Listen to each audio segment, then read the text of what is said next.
Heavenly Father, we thank you that you have given us a godly identity. That when we come to your Father, you cloak us with your righteousness. You wash us with the blood of your Son, Jesus. You give us a new life, a new hope. As we obey you, a new personality. Turuan niyo nga po kami, Lord, na kung paano pinakaturo-turuan niyo Israel to keep its national identity. People identified with you and identified for you. Nawa, yun din amin, ma-appreciate sa aming buhay. Yung identity, Lord, na binibigay mo po sa amin, maingatan. Teach us, Father, through the story in the Bible, through the many events, lead us and guide us. Be our speaker, please. Lord, whatever it is that may hinder your blessing, we surrender at the feet of Jesus, and we ask you, let your will be done. Sit on your throne of power. Lead your people. Teach us, Father. In Jesus' mighty name we pray. Fight for your identity. Kung isang marami pong mga kababaihan, ang kanilang sama ng loob, nung daw nag-asawa sila, nawala na sila ng identity. Yung hindi lang sa nagpalit sila ng apelido, kuminsan, pating personality nila, nasuppress na ng husband. Sometimes, ganun din naman yung reklamo ng husband. Sometimes, ganun ang reklamo ng mga bata tungkol sa kanilang mga magulang. Hindi sila binibigyan ng pagkakataon na ma-develop yung identity nila. Ginagawa lang silang carbon copy ng magulang. It happens. Identity is important, especially our spiritual identity. Let's read from Daniel. Ito pong napaka-importanting part of the story. The book of Daniel. In the third year of the reign of Jehoiakim, king of Judah, Nebuchadnezzar, king of Babylon, and we're reading from chapter 1, verses 1 to 20, came to Jerusalem and besieged it. And the Lord delivered Jehoiakim, king of Judah, into his hand, along with some of the articles from the temple of God. These he carried off to the temple of his God in Babylonia, and put in the treasure house of his God. Then the king ordered Ashpenaz, chief of his court officials, to bring in some of the Israelites from the royal family and nobility, young men without any physical defect, handsome, showing aptitude for every kind of learning, well-informed, quick to understand, and qualified to serve in the king's palace. He was to teach them the language and literature of the Babylonians. The king assigned them a daily amount of food and wine from the king's table. They were to be trained for 3 years, and after that they were to enter the king's service. Among these were some from Judah, Daniel, Hananiah, Mishael, and Azariah. The chief official gave them new names. To Daniel, the name Belteshazzar. To Hananiah, Shadrach. To Mishael, Meshach. And to Azariah, Abednego. But Daniel resolved not to defile himself with the royal food and wine, and he asked the chief official for permission not to defile himself this way. Now God had caused the official to show favor and sympathy to Daniel. But the official told Daniel, I am afraid of my lord the king, who has assigned your food and drink. Why should he see you looking worse than the other young men your age? The king would then have my head because of you. Daniel then said to the guard whom the chief official had appointed over Daniel, Hananiah, Mishael, and Azariah, please test your servants for 10 days. Give us nothing but vegetables to eat and water to drink. Then compare our appearance with that of the young men who eat the royal food, and treat your servants in accordance with what you see. So he agreed to this and tested them for 10 days.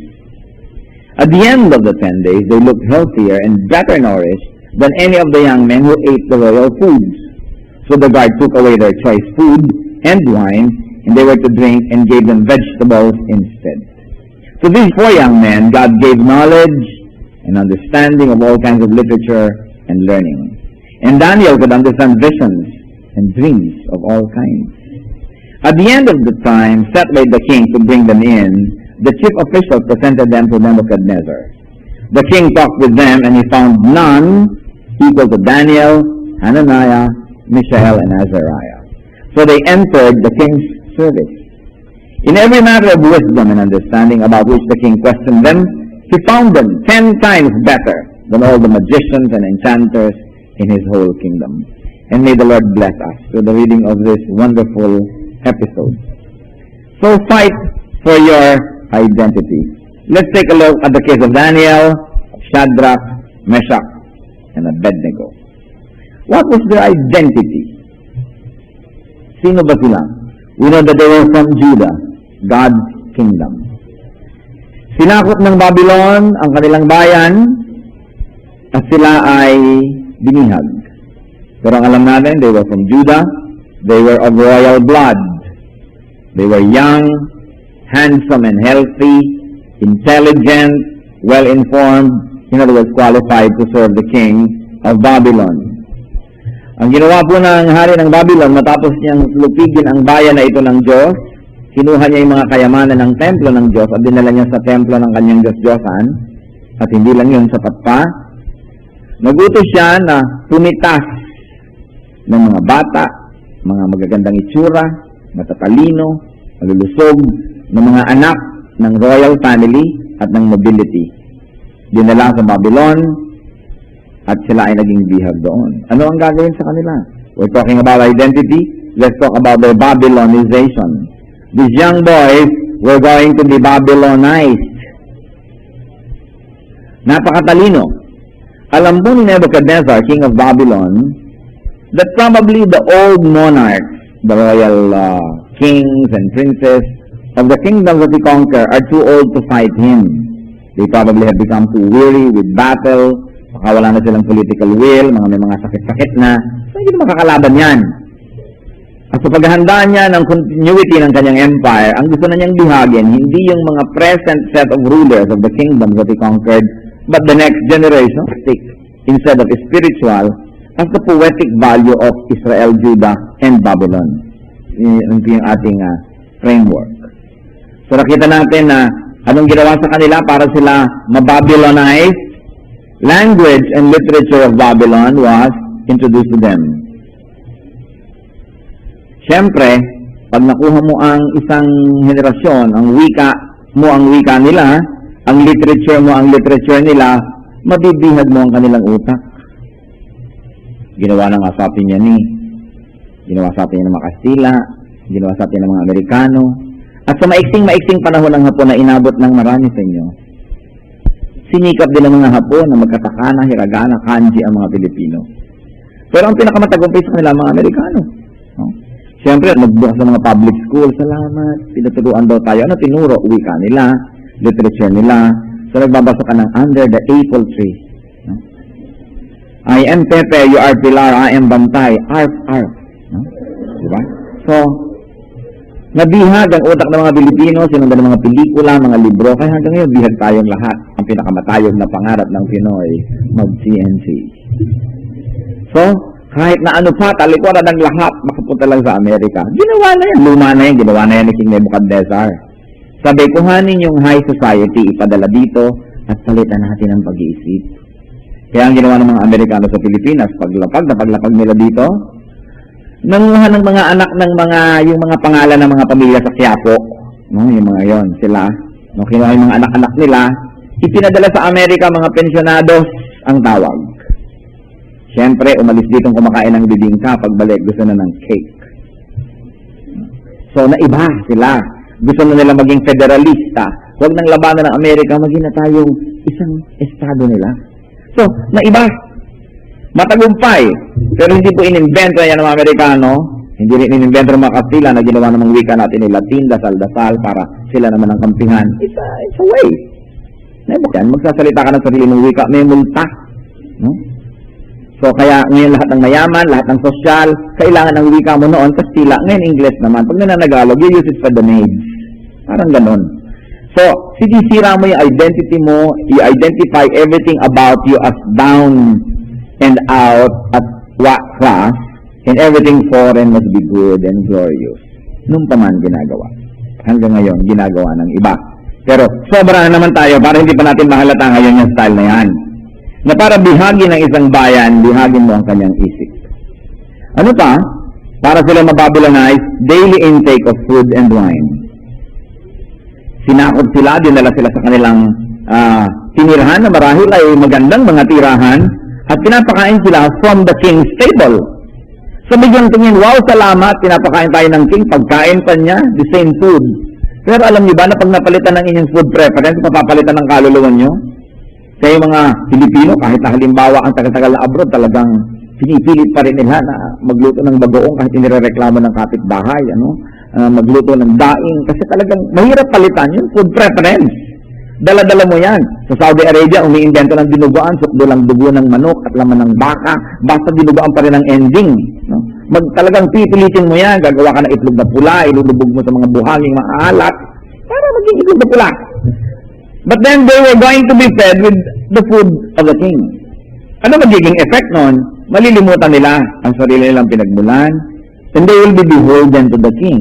But baka any moment, i-suspend yan, yung privilege, mamimiss mo na ngayon, controlled ka na. What else? They were trained. They were going to be trained for 3 years in the wisdom of the Babylonians, the way Moses was trained in the wisdom of the Egyptians.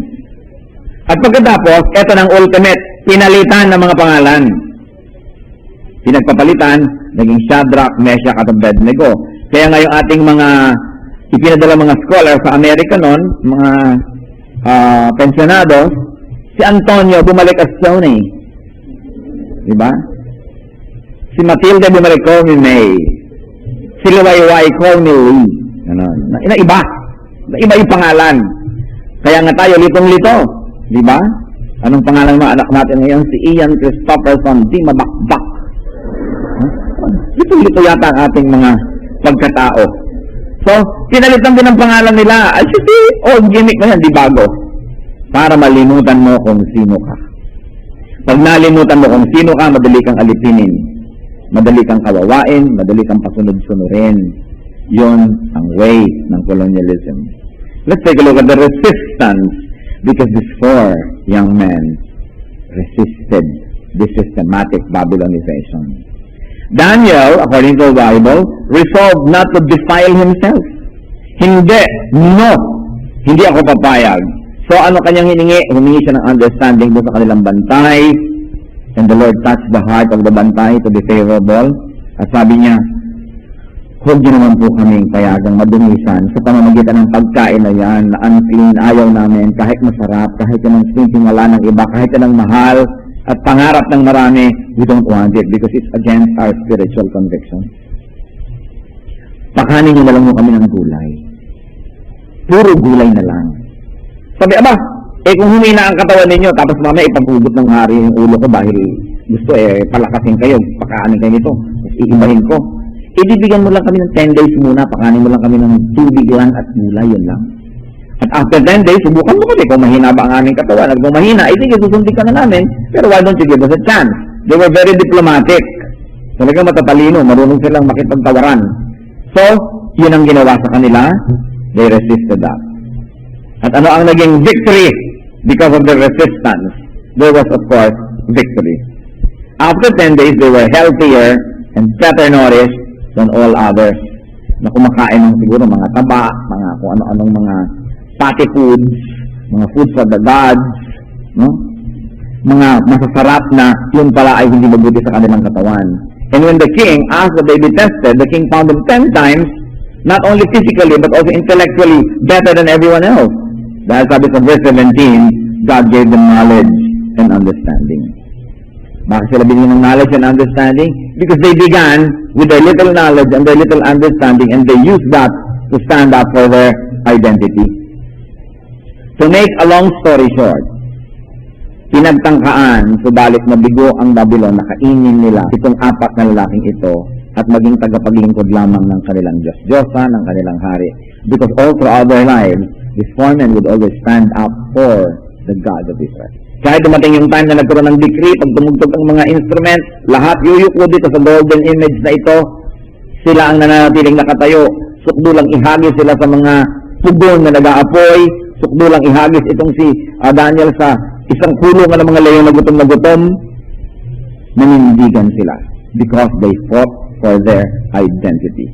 And because they were fighting for their identity, God was on their side. They were fighting on the side of God. Ang tagal na nun, may kinalaman pa ba tayo sa kanila? Yes. Kasi may kamukha sila ngayon dito. Let's take a look at today's Daniel, Shadrach, Meshach, and Abednego. Tingnan niyo kung sino ang inyong katabi. Tayong lahat. Tayo yan eh. Ang totoo, tayong pinag-uusapan dyan, hindi sila lang. Kasali tayo. What about our identity? What is our identity? First of all, our identity is Christian. We are Christians. Can you imagine that kind of name? The word Christ, dinagdagan lang ng I-A-N, naging Christian. Ako yun. Ikaw yun. Kayo po yun. Dala natin ang pangalan ni Kristo kahit saan tayo magpunta. Kristiyano. What behavior is required of people that carry the name of Christ? What kind of behavior will you impose on yourself and require and demand of yourself when you are conscious that you carry the name of Jesus? Identity, we are Christians. And the people of God are also royal, like these men who came from noble families. 1 Peter 2:9, referring to believers. But you are a chosen people, a royal priesthood, a holy nation, a people belonging to God, that you may declare the praises of Him who called you out of darkness into His wonderful light. So we are royals. Mga kapatid, kahit kailan, do not behave cheaply. Do not behave like a slave. Because the people of God are royal. We come from the royal family of God Himself. So yung mga royal, sukdo lang, huwag na akong kumain, pero kung pagkain ko naman, ipagbibili ko sa aking karangalan, huwag na lang. Titiisin ko na lang yung mga appetite ko, pero hindi ako magpapaka-chip-chip sa harap mo para ko lang magawa yung gusto ko. The people of God have this identity. Alam niyo yung mga taong sobrang umiibig, itinatapon na yung utak nila pag umibig, susunod-sunod, bubuntot-buntot, wala nang respeto sa sarili. They forget that they are royals. Huwag kayong pumapayag kahit sinong tao to rule over you except the living God. So you don't forget your identity. Hindi yung gumagawa na tayo ng napakaraming bagay that we feel cheapened to do, but do anyway because we are slaves of our emotions. Because we are slaves of our desires, of our wants, sometimes even of our needs. Merong dignity dapat ang mga anak ng Diyos. So gustong-gusto ko ang perang ito, pero kailangan kong gumawa ng masama. Kailangan kong iprenda ang kaluluwa ko. Never mind. I'm royal. I have this dignity and I will not compromise it. Hindi ko na lang kukuhanin. So gustong-gusto ko na sumama sa iyo, pero kung sa pagsama ko sa iyo naman, mapapahawak ang kaluluwa ko, kailangan ko ibaba yung aking spiritual situation para lamang sumunod-sunod sa iyo. Huwag na. Because I do not forget who I am. Alam niyo yung mga tao kumisa na naaapi lang, nagiging kawawa, nalilimutan nila na sila'y tao.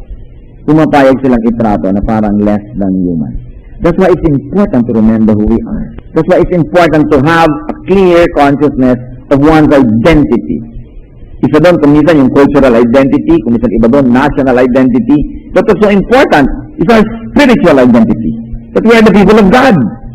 Napapayag-payag ka, natatakot-takot ka lang na hindi makisama sa mga tao, gagawa ka na rin ng masama. Because we forget who we are. That our identity requires a certain level of behavior, certain level of self-respect. And nobody can take away your dignity from you. Kaya ang tinuturo sa atin ay, do not covet. Huwag kang magnanasa ng hindi sa'yo. Because anything that you covet, anything that you desire, can be your master. Kaya dapat konti lang yung gustong-gusto mo. Kasi pag gustong-gusto natin ay isang bagay, tulad din ng pag gustong-gusto natin ay isang tao, willing na tayong magpabusabos.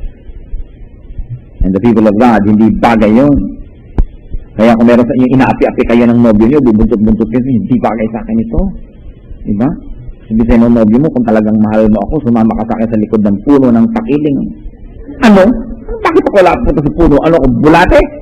Diba? Kailangan ko ng dignity. I'm a child of God. Pagka lumalagay tayo sa lugar, tinatandaan natin kung sino tayo, mas lumilinaw ang mga bagay. But many people, of course, are constantly being bombarded by Satan to be deceived as to their identity. Na ganito lang ako, pangit lang ako, kung hindi pa ako papayag dito, wala nang ibang magtsaka sa akin. Yung ganito lang ako, ganun. Pinapababa ni Satan yung ating self-respect para tayo maging mumurahin. Para pumayag tayong ganyan na lang ng ganyan. Compared to the never-ending line of eternity. And of course, we like to be poetic about that. But one of the meanings of being young is, there is so much to learn. And in that case, we are very young. Kahit ay 70, 80, there's still so much to learn. What we know is little, what we do not know is immense. So we are young like them, and handsome and healthy. Sa tingin ng Diyos, ang lilinis ng mga ito, hinugasan ng dugo ni Kristo, magagandang tao, mahuhusay, good-looking. And of course, the children of the Lord are to be intelligent, well-informed. Hindi puro, I don't know ang sagot, I don't know. And qualified to serve the living God. But do you know that those who are qualified to serve the living God are also qualified to serve the God with the small letter G? That these young men from Judah were qualified to serve their king, but they were also qualified to serve the king of Babylon. Na yung galing ninyo, husay ninyo, ang inyong time, talent, treasure, lahat yan pwedeng pakinabangan ng Diyos at pwede rin pakinabangan ni Satan. Kung sino at kanino nyo isuko, yun ang makikinabang. So ang tanong, kung kilala natin ang ating identity, therefore alam natin kung sino nagbibigay sa atin ng ating talent, ng ating treasure, ng ating lahat ng mga assets, therefore alam din natin kung kanino dapat isinusuko at kanino itinapagamit. Many people, because they don't have a clear sense of identity, mistakenly offer all of their assets and talents the altar of Satan instead of the altar of God. Kaya mahalaga yung identity. There was an attempt to Babylonize them. Sa atin meron ba? Meron bang Babylonization sa atin ngayon? Yes. In terms of language and literature, yes. And I don't only mean political, like Latin, like Spanish, like English, like Japanese, no. But now, the more abstract language and literature of the world. Na merong attempt sa Satan na ibahin ang ating language and literature. Ilayo tayo from biblical truth at gawing very attractive yung mga hindi biblical. And 99% ng mga literature na very unbiblical ang laman, very attractive.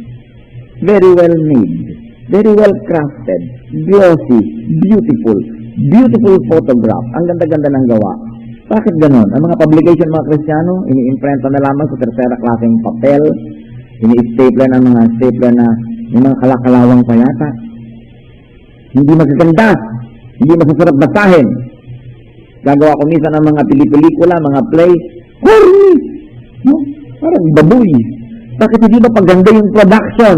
Pagkatapos yung mga production ng mga para sa mga sanlibutan, ang gaganda. Ginagastahan, nagiging attractive tuloy.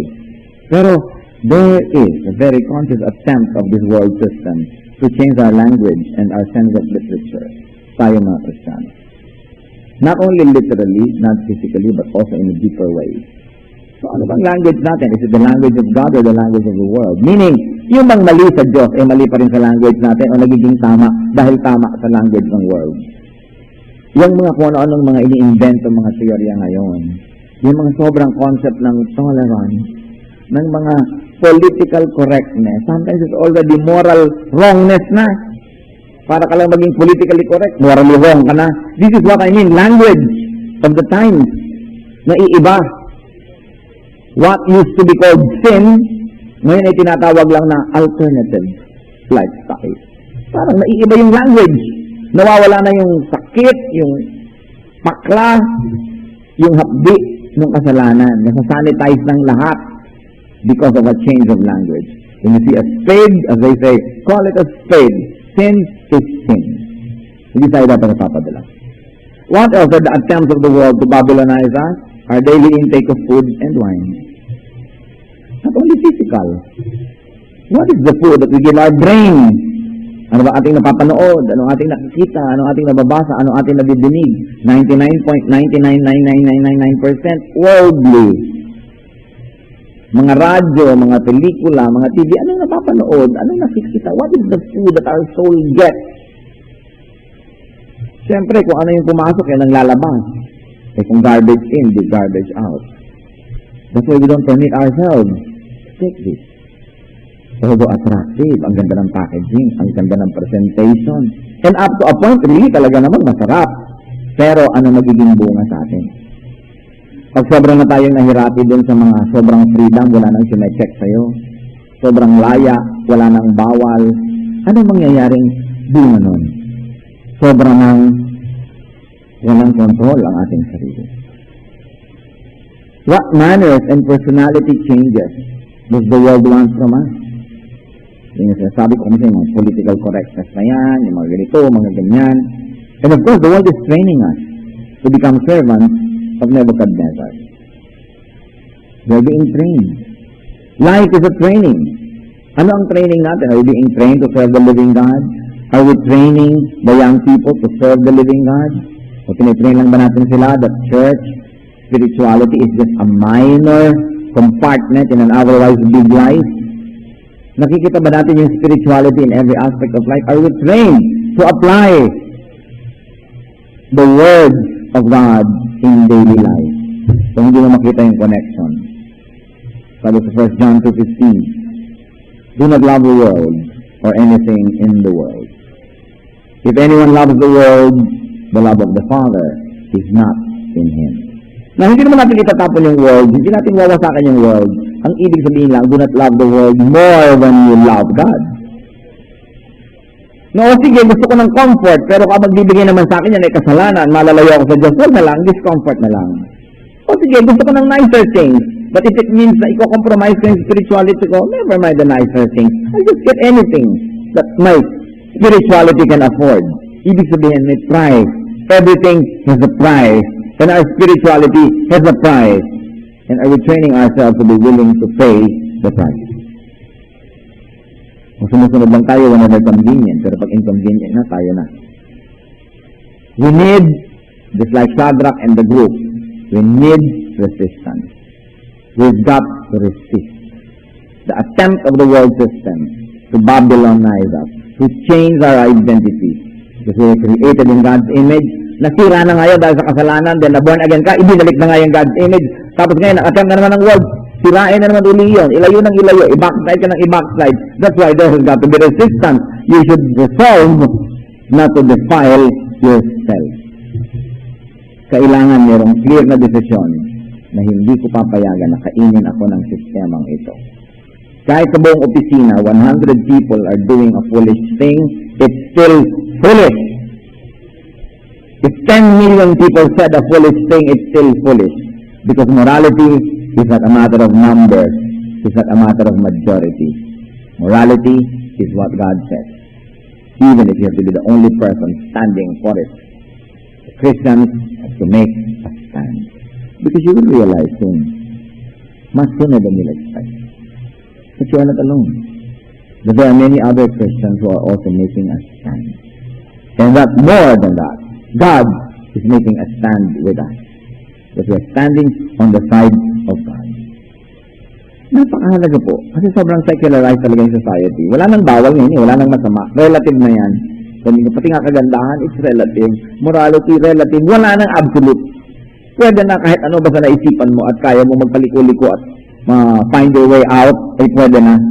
Pero ano po ang sabi ng 2 Corinthians 6:17? Therefore, come out from them and be separate, says the Lord.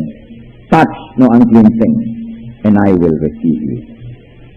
Yung sinabi ni Lord yan noon, yung pa rin ang sinasabi niya ngayon, yung pa rin ang sasabihin bukas. Touch no unclean thing. Come out of anything unclean. Come out of those relations that are not clean. Come out of those partnerships that are not clean. But be tactful. Hindi naman kung po tayo godly, hindi ko po tayo makadiyos, inaway mo na lahat ng wala sa church, inaway mo na lahat ng hindi mo karelisyon. Nakita niyo po itong sila Daniel, they were very tactfully the guards, and they were won over to their side with diplomatic language. So do not needlessly antagonize people. Huwag niyong gayahin yung napakaraming born-again Christian na talagang kinakamuhian, kinakainisan, pinapahabol sa aso, huhulog sa bangin, hindi iniimbita sa mga party, kasi nakakainis. Nakakita ng konting kabanalan, may apoy sa kanilang dibdib, sinunog na lahat ang katabi. So sobrang apoy. Kailangan tactful tayo. Kaya ang sabi sa Colossians 4:6, let your conversation be always full of grace, seasoned with salt, so that you may know how to answer everyone. Hindi yung lagi lang tayong judgmental, lagi ka na lamang na ginajudge mo kapwa. And of course, in our attempt at resisting the works of Babylon, we should be systematic. Paano ba ako lalaban? Ito ba mga sasuulahin kong verses? Ito ba dapat kong pag-aralan? Ito ba dapat kong tanggalin? May sistema. Tulad na sinabi nila, huwag niyo kami pakainin yung mga pagkain na yan. Kaya after 10 days, may system. It's important. And then, brothers and sisters, let's learn from them, eat only vegetables. I don't mean naman bulang lang at dininding naman na yun na lang, no? Lagyan yun sa hog. So whatever vegetables means to you. Mostly sa Bible, especially in the Old Testament, pag sinasabi po nila yung word na vegetable, it is then simple food. Na kasi may mayayaman, they can always afford mga karne, mga kung ano, mga mahihirap. Yun lang vegetable. Pero, kita naman natin, napapatunayan ngayon, maging mga nutritional studies, na marami naman palang advantage sa lagay.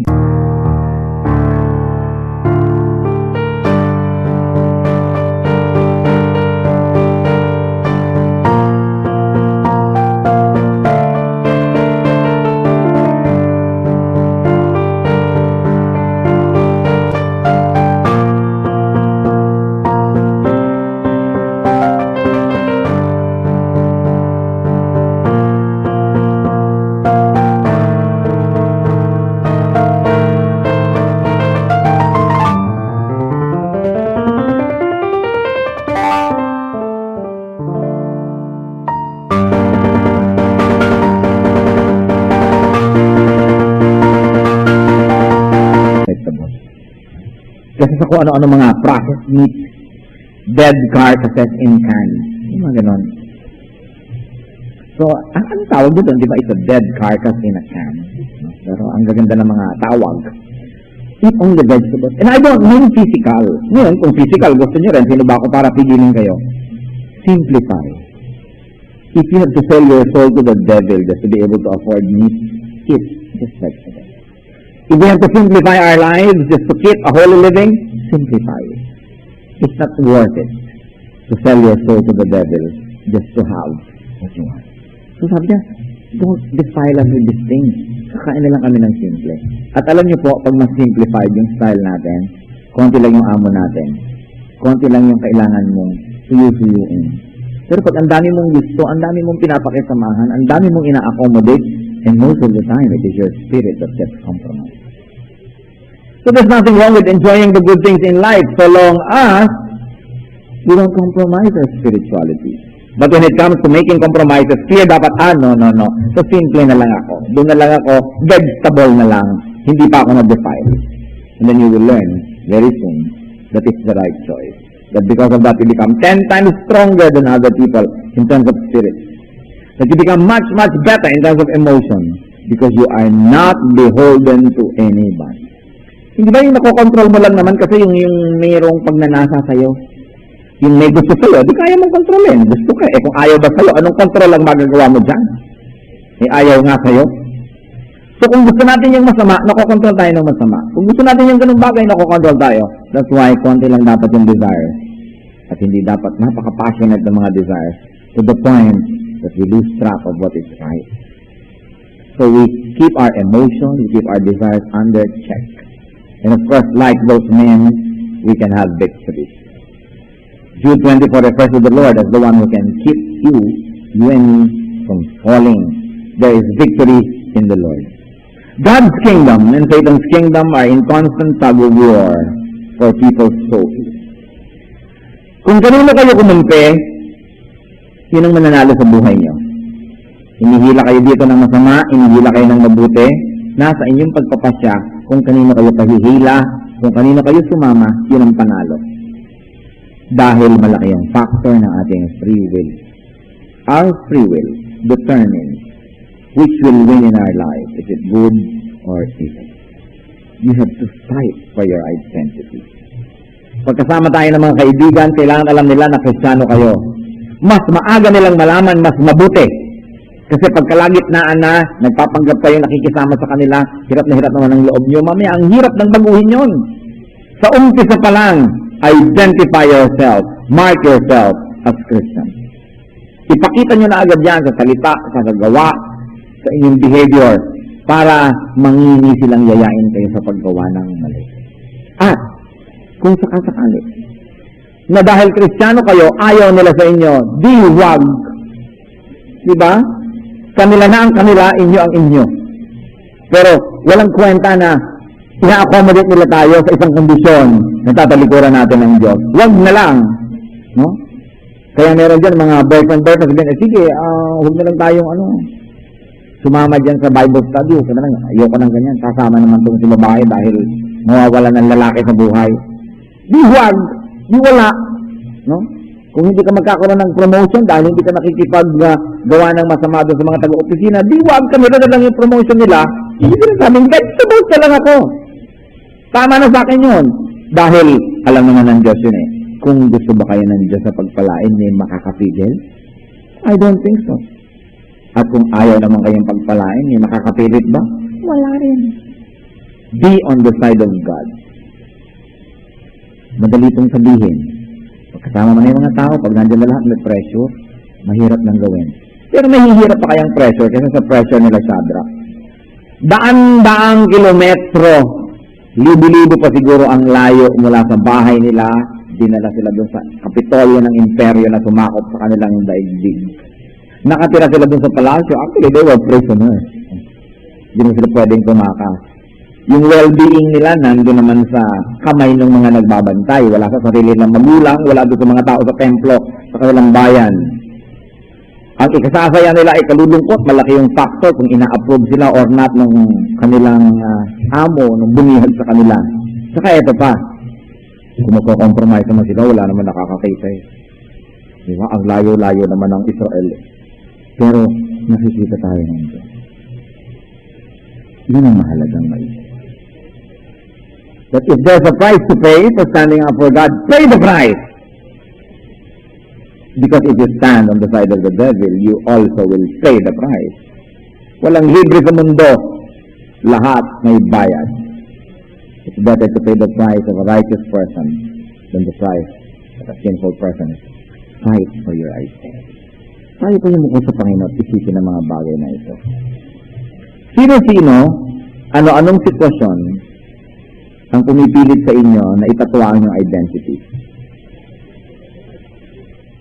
Pag nasa church, identify tayong Christian, pero meron ba mga activities, may mga lugar na pumupunta kayo, kailangan yung itago ang inyong pagiging Kristiyano dahil hindi bagay sa inyong pinupuntahan na yon? Huwag na lang puntahan. Hindi pala bagay doon ang Kristiyano, ano ginagawa niyo doon? Kung itinatago-tago natin yung identity na hindi tayo dapat makita doon ng mga kapatiran, in the first place, hindi kayo dapat makita doon ng Diyos, wala tayo dapat doon. Fight for your identity. Panahonan na mas laliman natin ang ibig sabihin that I am, that you are a Christian. That we make a stand for Jesus even though the church people are not there, even though our brothers and sisters in the Lord are not watching, because Jesus is watching. And you know, more than that, Satan is watching. At oras na nakita kayo na pumapasok sa kanyang teritoryo, mabablockmail na kayo. Makokontrol na kayo. Kawawa tayo. When we are silent before the Lord, if you are making compromises about your identity, repent, make right with God. At kung tayo naman, hindi natin kinakailangan gawin yun, magkakaroon tayo ng victorious stand for our identity, thank God, and pray that you will not fall. And be kind and gracious and prayerful for those who fall. The devil is like a roaring lion.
kiếp đây thôi, đâu quan tâm gì chuyện đời.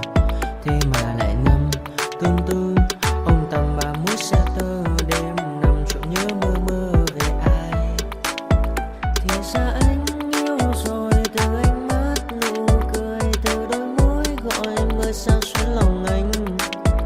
Thì ra mê em rồi, ngày hay đêm ôm lời, chỉ nghĩ đến em thôi, đó là do anh đã yêu rồi, anh đã yêu rồi, anh đã yêu rồi. Anh đã yêu rồi, anh đã yêu rồi, anh đã yêu em mất rồi.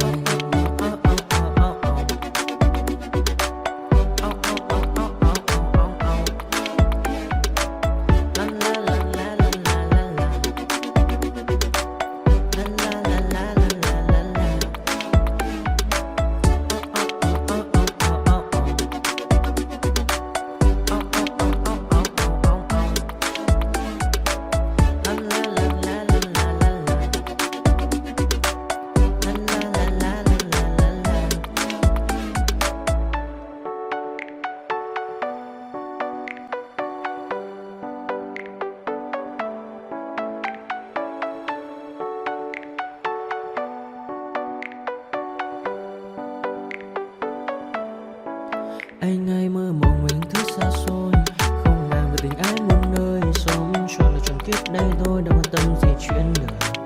Thế mà lại nằm tương tư, ông tầm 31 xa tơ, đêm nằm trộn nhớ mơ mơ về ai. Thì ra anh yêu rồi, từ ánh mắt nụ cười, từ đôi môi gọi mưa sao xuyến lòng anh.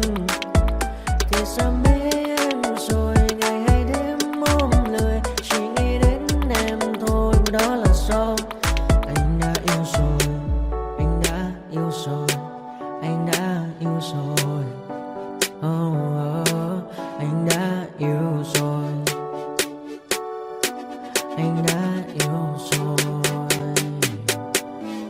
anh đã yêu em mất rồi.